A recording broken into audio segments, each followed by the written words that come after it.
Hello students, welcome to Telugu officers channel. ఇవాళ మనం ఫిబ్రవరి 21వ తేదీకి సంబంధించిన కరెంట్ అఫైర్స్ గురించి చూద్దాం. ఇవాళ మన ఫస్ట్ ఆర్టికల్ చూడండి. సౌర విద్యుత్కి సంబంధించి సోలార్ ఎనర్జీ. మరి దీనికి సంబంధించి ఇక్కడేం చెప్తున్నారంటే ఒక స్కీమ్ గురించి చెప్తున్నారు. అదే ప్రధానమంత్రి సూర్యఘర్ ముఫ్త్ బిజ్లీ యోజన అంటాం. ఈ స్కీమ్ ఏంటి, దేనికి సంబంధించినటువంటిది అంటే రూఫ్ టాప్ సోలార్ స్కీమ్ అనమాట ఇది. దీని ద్వారా ఏంటి, దాదాపు 1 కోటి ఇళ్ల మీద రూఫ్ టాప్ సోలార్ ప్యానెల్స్ని బిగించటం ద్వారా ప్రతి ఒక్క ఇంటికి 300 యూనిట్లు ఉచిత విద్యుత్ని అందించటం అన్నటువంటిది ఈ పథకం యొక్క ముఖ్య ఉద్దేశం. అంటే ఏంటి, ఇలా మిద్దెల మీద సౌర విద్యుత్ ఉత్పత్తి అయితే వాటిని సొంతంగా వినియోగించుకోవచ్చు. ఒకవేళ మిగులు అనేది ఉందనుకోండి, దాన్ని బ్యాటరీలో నిల్వ చేసుకోవచ్చు, లేదా విద్యుత్ గ్రిడ్కి ఎగుమతి చేసుకోవచ్చు. దాని ద్వారా అధిక ఆదాయం అన్నటువంటిది మనం పొందుతాము. అలాగే సోలార్ ఎనర్జీని వాడటం వల్ల పర్యావరణానికి కూడా ఇది మేలు కలిగిస్తుంది. నెక్స్ట్ ఆర్టికల్ చూడండి. మన ప్రధాని నరేంద్ర మోదీ జమ్మూ కాశ్మీర్ పర్యటనకి వెళ్ళటం జరిగింది. అక్కడ 32,000 కోట్ల రూపాయలతో, అలాగే మన దేశంలో మిగతా ప్రాంతాల్లో ఇంకో 13,500 రూపాయల వ్యయంతో కొన్ని పూర్తి చేసిన పనులు, చేపట్టాల్సిన పనులు, ప్రారంభోత్సవాలు, శంకుస్థాపనలు ఇలా ఈయన చేయటం జరిగింది. అయితే కాశ్మీర్ లోయలో మొట్టమొదటి విద్యుత్ రైల్ని ప్రధాని మోదీ ప్రారంభించారు. అలాగే మన దేశంలో అతి పొడవైన రైల్ సొరంగ మార్గం, దీన్ని ఎక్కడ నిర్మించారు, ఉదంపూర్ శ్రీనగర్ బారాముల్లా మార్గంలో 12.77 కిలోమీటర్ల పొడవైన T50 సొరంగ మార్గం, దీన్ని కూడా ఈయన ప్రారంభించారు. మనకి ఎగ్జామ్లో అడగచ్చు, దేశంలో అతి పొడవైన రైలు సొరంగ మార్గాన్ని ఏ మార్గంలో నిర్మించారు అంటే ఉదంపూర్ బారాముల్లా మార్గంలో. ఎన్ని కిలోమీటర్లు, 12.77 కిలోమీటర్లు. ఈ సొరంగ మార్గం పేరేంటి, T50 సొరంగ మార్గం. నెక్స్ట్ చూడండి, మరాఠా రిజర్వేషన్లకి సంబంధించి 10% రిజర్వేషన్ల బిల్లుకి అక్కడి అసెంబ్లీ ఆమోదం తెలిపింది. మరి అక్కడ మనకేం తెలియాలి అంటే, మరాఠాలు అన్నటువంటి వాళ్ళు మహారాష్ట్రలో 33% వరకు ఉన్నారు. అంటే 1/3 పాపులేషన్ మరాఠాసే ఉన్నారు. వీళ్ళని వారియర్స్ అనేసి పిలుస్తూ ఉండేవాళ్ళు. అయితే వీళ్ళలో చాలా మంది వెనుకబడినటువంటి వాళ్ళు ఉన్నారు. దాదాపు 50% వీళ్ళలో వెనుకబడినటువంటి వాళ్ళు ఉన్నారు అన్నట్టుగా వివిధ కమిషన్స్ రిపోర్ట్ ఇచ్చిన తర్వాత మొదట్లో 16% వీళ్ళకి రిజర్వేషన్ ఇచ్చారు. దాని తర్వాత బాంబే హైకోర్టు 16% వద్దు, ఇది కూడా ఈ 16% ఏంటి, ఎడ్యుకేషన్లోను అలాగే గవర్నమెంట్ జాబ్స్లో అన్నమాట. అలా వద్దు అన్నట్టుగా బాంబే హైకోర్టు ఏం చేసింది, 12% ఎడ్యుకేషన్లో, 13% జాబ్స్లో రిజర్వేషన్ ఇచ్చింది. అంతేకాకుండా హైకోర్టు ఏం చెప్పింది, 50% రిజర్వేషన్ని మించకూడదు. అది కూడా ఓన్లీ ఎక్సెప్షనల్ సర్కమ్స్టాన్సెస్లో మాత్రమే, ఎక్స్ట్రాడినరీ సిచ్యువేషన్స్లో మాత్రమే ఆ లిమిట్ క్రాస్ అవ్వాలన్నట్టుగా చెప్పింది. ఆ తర్వాత సుప్రీంకోర్టు మరాఠా రిజర్వేషన్స్కి సంబంధించి ఇది అన్కాన్స్టిట్యూషనల్, ఇక్కడ ఎలాంటి ఎక్సెప్షనల్ సర్కమ్స్టాన్సెస్ లేవు, ఎక్స్ట్రాడినరీ సిచ్యువేషన్ అన్నటువంటిది కూడా లేదు ఈ 50% సీలింగ్ లిమిట్ ని బ్లాక్ చేయటానికి. కాబట్టి ఈ రిజర్వేషన్ ని కొట్టేస్తున్నాం, ఇది అన్కాన్స్టిట్యూషనల్ అన్నట్టుగా ప్రకటించింది. అందులో నేను చెప్పింది ఆర్టికల్ 14 రైట్ టు ఈక్వాలిటీ, అలాగే article 21 due process of law, వీటిని మరాఠా కమ్యూనిటీ రిజర్వేషన్ అన్నటువంటిది వయోలేట్ చేస్తోందన్నట్టుగా వీటిని కొట్టేశారు. అలాగే 1992లో ఇందిరా సాహ్ని జడ్జిమెంట్ అన్నటువంటిది జరిగింది. అందులో 50% రిజర్వేషన్ లిమిట్ ని పెట్టారు కదా, దాన్ని కోట్ చేసి దీన్ని కొట్టేశారనమాట. అయితే మళ్ళీ ఏమైంది, 2022లో సుప్రీంకోర్టు ఈడబ్ల్యూఎస్కి అంటే ఎకనామికల్లీ వీకర్ సెక్షన్కి 10% కోటాని ఇచ్చింది కదా. దాని తర్వాత మళ్ళీ ఇప్పుడు మరాఠాకి చూడండి, మరాఠా ఎవరైతే కమ్యూనిటీ ఉంటారో వాళ్ళకి మహారాష్ట్రలో ఇప్పుడు 10% రిజర్వేషన్లు ఇచ్చే బిల్లుకి అసెంబ్లీ ఆమోదం తెలిపింది.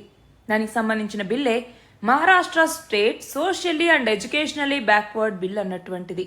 కానీ ఇక్కడ ప్రభుత్వం ఏం చెప్పింది, మహారాష్ట్ర జనాభాలో మరాఠాలు 28%గా ఉన్నారు.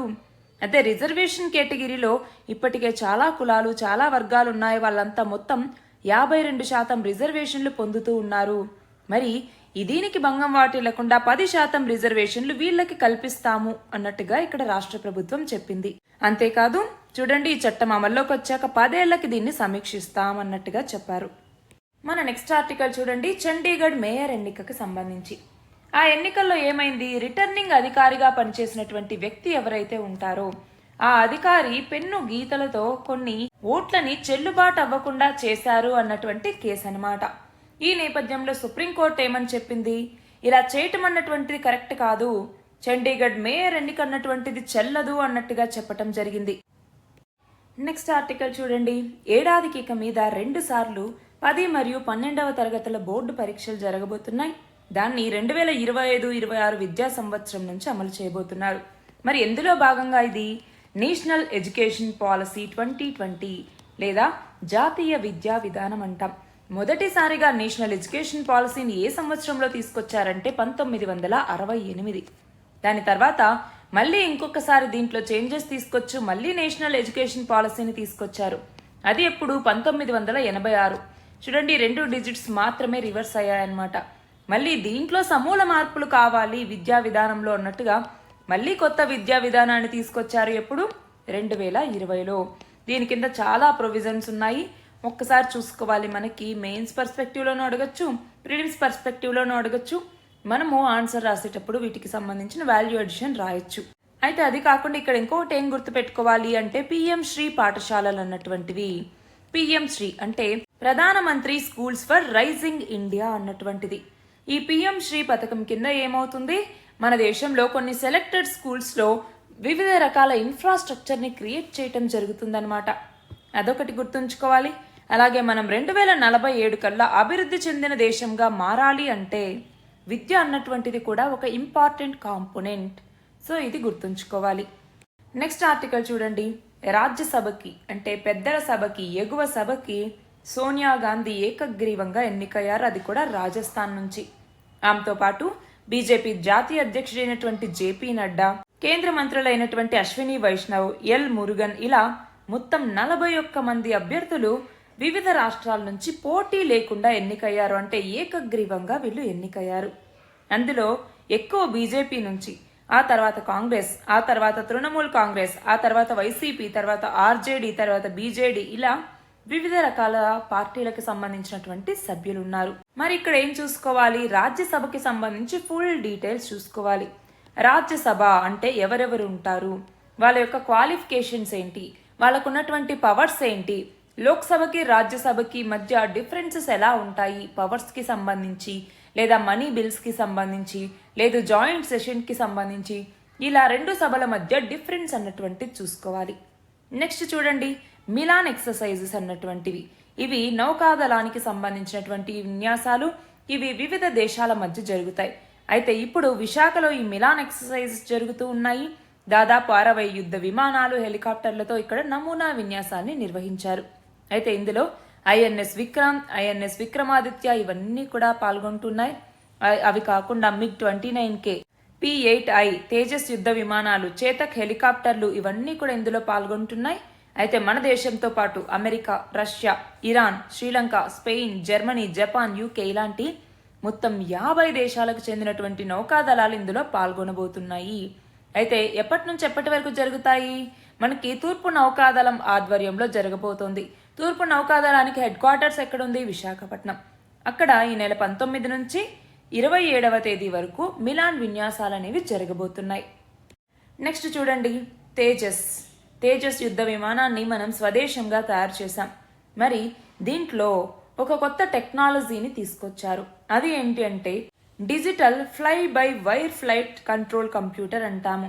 దీన్ని ఈ తేజస్ యుద్ధ విమానంలో అమర్చారు. అయితే ఇక్కడ రక్షణ శాఖ ఏం చెప్తోంది, తేజస్ మార్క్ 1A వర్షన్ ని తీసుకురావడానికి ఇది ఉపయోగపడుతుంది. అయితే ఈ యొక్క digital fly by wire flight control computer ఏదైతే ఉందో దీన్ని బెంగళూరులో ఉన్నటువంటి ఏరోనాటికల్ డెవలప్మెంట్ ఎస్టాబ్లిష్ అన్నటువంటిది అభివృద్ధి చేసింది. అయితే మన ఎయిర్ ఫోర్స్ దగ్గర ఇప్పటికే తేజస్ మార్క్ 1 వర్షన్ కి సంబంధించిన యుద్ధ విమానాలు ఉన్నాయి. అయితే మార్క్ 1A లాగా మరింత మెరుగైనటువంటి ఈ యుద్ధ విమానాన్ని సిద్ధం చేస్తున్నారు.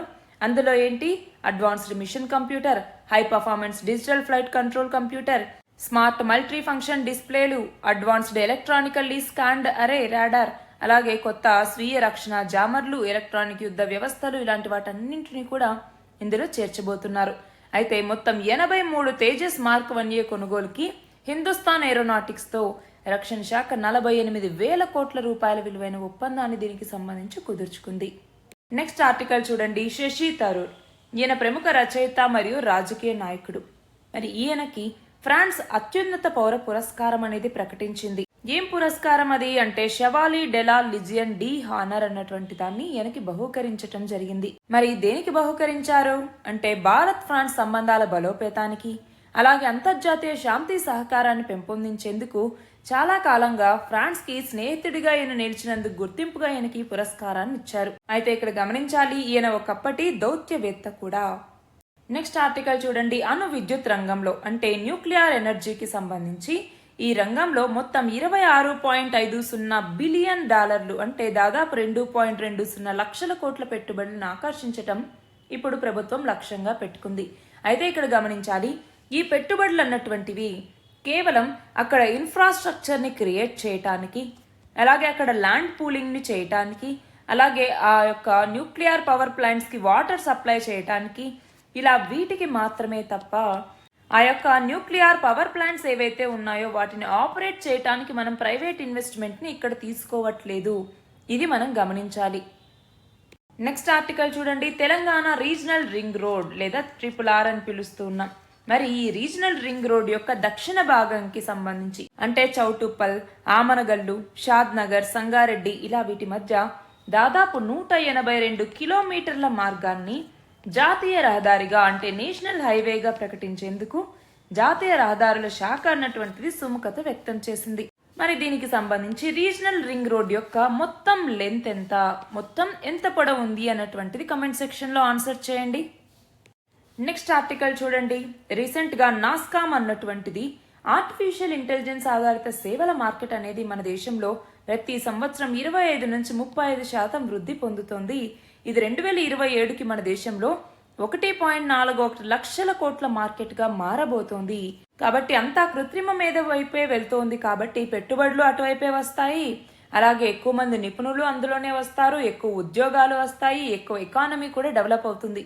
కానీ అదే సమయంలో భద్రత, నైతిక విలువలు అంటే ఎథికలా ఇది, అలాగే సేఫ్టీ ఎలా ఉంది, ఈ కన్సర్న్స్ ని అడ్రస్ చేయాల్సిన అవసరం ఉంది అన్నట్టుగా ఇక్కడ నాస్కామ్ చెప్తోంది. నెక్స్ట్ చూడండి. ఆర్థిక శాఖ రీసెంట్ గా మన యొక్క జీడిపి వృద్ధికి సంబంధించి నివేదిక ఇచ్చింది. దీని ప్రకారం ఏంటి, మన ఆర్థిక భవిష్యత్ బాగుంటుంది, 2024-25లో జీడిపి వృద్ధి 7% ఉండబోతోంది అన్నట్టుగా అంచనా వేసిందనమాట. అయితే ప్రస్తుత ఆర్థిక సంవత్సరంలో ఈ వృద్ధి 7.3% ఉంటుంది అనేసి అంచనా. నెక్స్ట్ చూడండి. హెన్లీ పాస్పోర్ట్ ఇండెక్స్ 2024లో భారతదేశం 85వ స్థానంలో ఉంది. అయితే 2023లో 84వ ర్యాంకులో ఉంటే ఇప్పుడు ఒక స్థానం పడిపోయింది. మరి ఇందులో మొదటి స్థానంలో ఏ ఏ దేశాలు ఉన్నాయి చూడండి. సంయుక్తంగా మొత్తం 6 దేశాలు ఉన్నాయి. France, Germany, Italy, Japan, Singapore, Spain. వీటి పాస్పోర్ట్ ప్రపంచంలో 194 దేశాలకు వెళ్ళొచ్చు. అందులో పాకిస్తాన్ 106వ స్థానంలో ఉంది, బంగ్లాదేశ్ 102, మాల్దీవులు 58వ స్థానంలో ఉన్నాయి.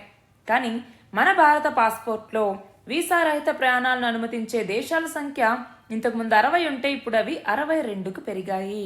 మరి ఈ లాస్ట్ పెరిగినటువంటి 2 దేశాలేంటి, ఆల్రెడీ దీన్ని మనం వీడియోలో చెప్పుకున్నామండి. మీరు నోట్స్ రాసుంటే ఒక్కసారి వెళ్ళి రివైజ్ చేయండి, దీని ఆన్సర్ కమెంట్ సెక్షన్లో పెట్టండి. నెక్స్ట్ చూడండి. టాటా గ్రూప్ కంపెనీల మార్కెట్ విలువ ఇప్పుడు $365 బిలియన్ పెరిగింది. ఇది పాకిస్తాన్ జీడిపి కన్నా కూడా ఎక్కువ.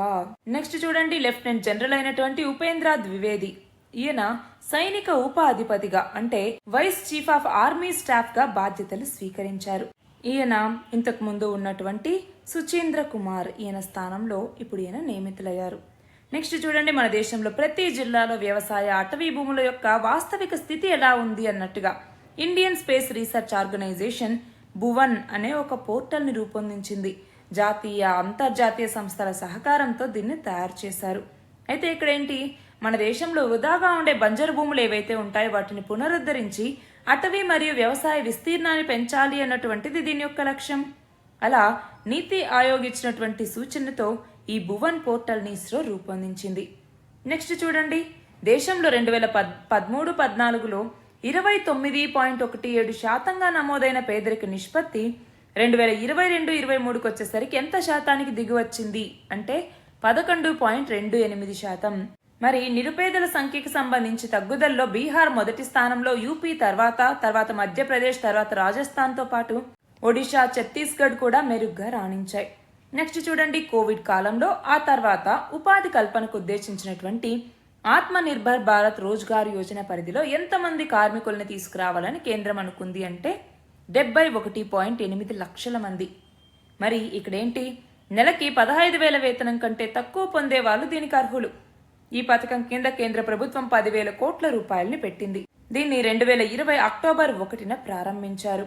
అయితే ఇక్కడేంటి, ఉద్యోగులు యజమానులు పీఎఫ్ కింద చెల్లించాల్సిన చెరి 12% వాటాల్ని ఇప్పుడు ఈ స్కీమ్ కింద 2 ఏళ్ల పాటు ప్రభుత్వమే జమ చేస్తుంది.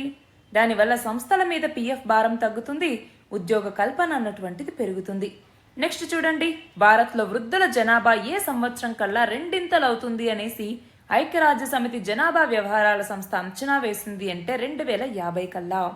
చివరిగా 2023లో ప్రపంచంలో అత్యంత సంపన్న కుటుంబంగా ఏ కుటుంబం అవతరించింది అంటే యుఏఈ అధ్యక్షుడైనటువంటి Sheikh Mohammed bin Zayed Al Nahyan రాజకుటుంబం. మరి చూస్తే ఈ కుటుంబం ఆస్తుల విలువ $305 బిలియన్, అంటే 25,38,667 కోట్లు అన్నమాట. ప్రపంచ వ్యాప్తంగా ఉండే చమురు నిల్వల్లో 6% ఈ కుటుంబం ఆధీనంలోనే ఉన్నాయి. ఇవి ఇవాల్టి ఇంపార్టెంట్ ఆర్టికల్స్. పీడిఎఫ్ లింక్ డిస్క్రిప్షన్లో ఉంది, మీరు అందులో చూడొచ్చు. All the very best and thank you very much.